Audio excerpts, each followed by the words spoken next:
Kontestasi politik menuju pemilihan presiden 2024 mendatang semakin menghangat.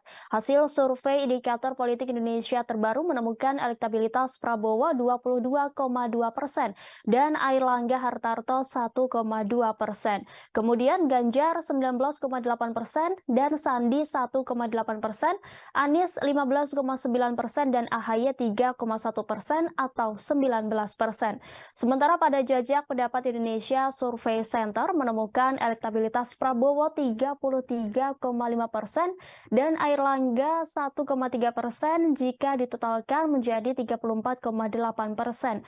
Ganjar 18,4% dan Sandi 1,4% atau 19,4% bila ditotalkan. Kemudian Anies 18,2% dan AHY 4,6% hingga ditotal menjadi 22,8%. Lembaga Survei Indonesia juga merilis hasil survei nasional, salah satunya survei Capres terbaru.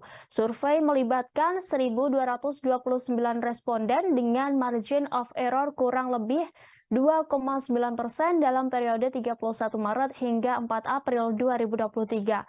Ganjar, Prabowo, dan Anies masih bersaing ketat di posisi 3 teratas. Hasil survei LSI dengan simulasi 19 nama menempatkan elektabilitas Ganjar Pranowo 19,8%, Prabowo Subianto sebanyak 19%, dan Anies Baswedan sebanyak 18,4%. Sementara dalam simulasi 3 nama capres, Prabowo Subianto di angka 30,3%, kemudian Ganjar Pranowo 26,9%, serta Anies Baswedan 25,3%.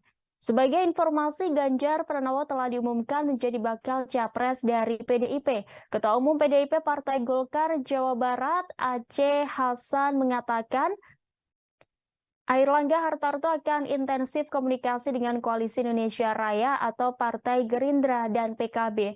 Golkar pun sangat menghormati keputusan PDIP yang telah mendeklarasikan Ganjar menjadi Capres 2024.